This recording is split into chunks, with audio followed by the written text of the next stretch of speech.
rest in its shallow grave.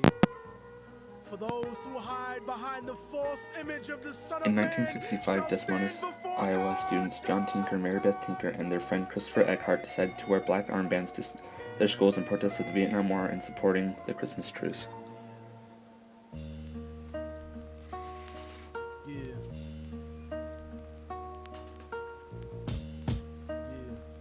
The principals of Des Moines schools adopted a policy banning wearing the armbands to school. Racism, preaching the gospel is devilish. A fake church called the prophet Muhammad a terrorist. Forgetting God Violating is not religion, students would be but suspended and spiritual allowed to born, return and to Jesus school is the after most agreeing quoted prophet in to the comply with the Quran. policy. They bombed innocent people trying to murder Saddam when you gave them those chemical weapons to go to war with Iran. This is the information that they hold back from Peter The Jennings. students chose to violate this policy. They were all suspended from school until after January 1st, 1966, when their protests had been scheduled to end. The guilt of betraying Christ, who murdered him, stole his religion, and painted him white, translated and psychologically tainted philosophy. A suit was not filed until after the Iowa Civil Liberties Union approached their family, and the ACLU agreed to help the family with the lawsuit.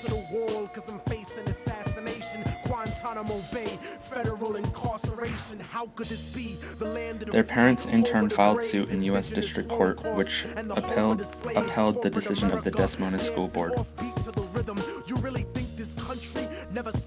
Tie vote in the U.S. Court of Appeals for the 8th Circuit meant that the U.S. District Court's decision continued to stand.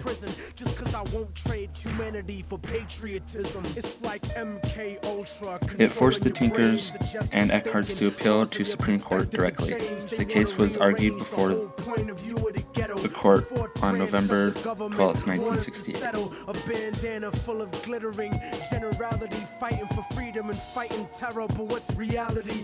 Read about the history of the place that we live in, and stop letting corporate news tell lies to your children. Flow like the blood of Abraham through the Jews and the Arabs, broken apart like a woman's heart, abused in the marriage, the brink of holy war. The Tinkers won the case. Their First Amendment right, freedom of speech, was upheld by the Supreme Court in 1969. Intervention or the massacres in Jenin, the innocent screams, U.S. manufactured missiles and M16s, weapon contracts, and I agree with the Supreme Court's final decision. The Tinkers were harmlessly protesting. Screens, a continent of oil kingdoms, bought for a bargain. Democracy is just a word when the people are starving. The average citizen made to be blind to the reason. A desert full of genocide where the bodies are freezing and the world doesn't believe that you're fighting